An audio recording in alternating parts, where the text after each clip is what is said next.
Joe, what's been the key to turning this around and getting these last 2 wins? Just playing together, playing connected, physical basketball. Joe, Derek has not had the kind of defensive series or postseason that you would expect after the season. And then tonight, it seemed like he was able to take away everything Jimmy wanted. So what is it about Derek that just makes him able to like be consistent in who he is and just kind of continue to get under the opponent's skin? He just plays with a defensive versatility, and he does a great job paying attention to detail on personnel tendencies. Joe, how much did Marcus help set the tone with the steal right off the opening tip and the Jason Duncan, then the back-to-back threes there in the first to kind of get you guys going on a run? Yeah, he's just an emotional key for us. When he's locked in and playing both sides of the ball at a different pace, it kind of gives us our identity in our life.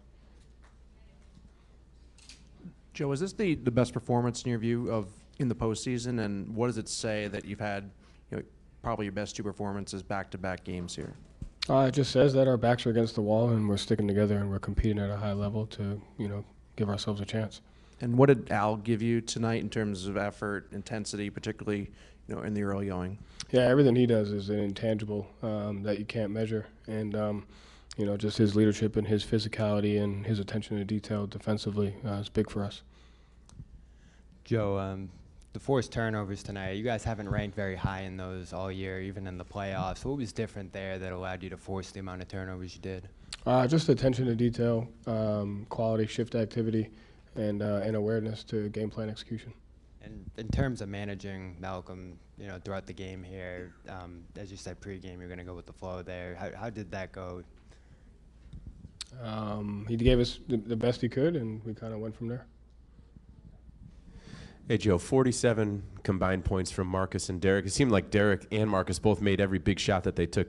How does that change the dynamic of the offense when guys like Jason and Jalen are able to kick out to them and they're making shots at that level? Yeah, it just gives us a well-balanced attack to where we can spread the floor and share the ball and just play connected basketball. And so, those 2 guys being aggressive is important for us.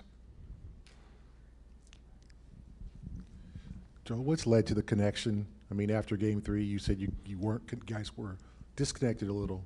And the last 2 games, something on the floor, off the floor.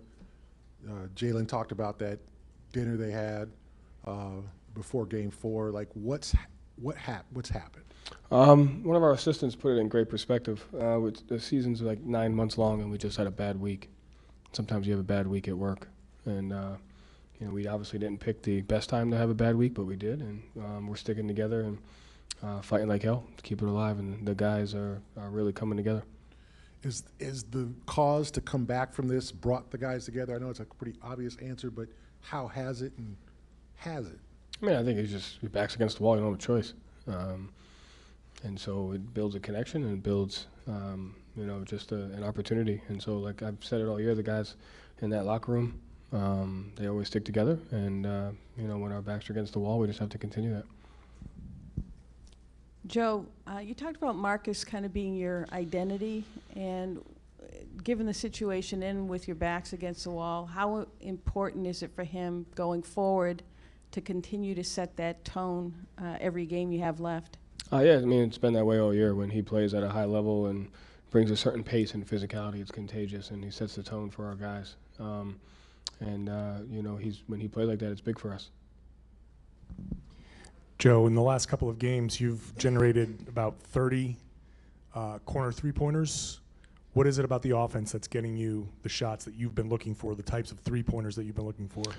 Spacing, and the last 2 games we're getting the advantage quick, and then the 2-on-1s are there, and then we're reading the 2-on-1. And so when we play fast but organized, that's when we're at our best. And it seems like there is a concerted effort to stay down on up fakes.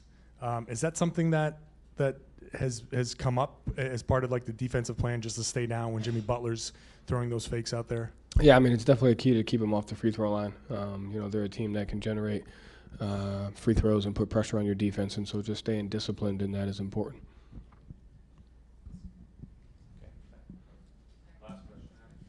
11 assists for Jason tonight. When he's facilitating like that, what does that do for the rest of the offense? Just spreads us out, allows us to create different advantages, allows us to run some different stuff, and that just goes to the connection that the guys have. Thank you, Joe. Thank you.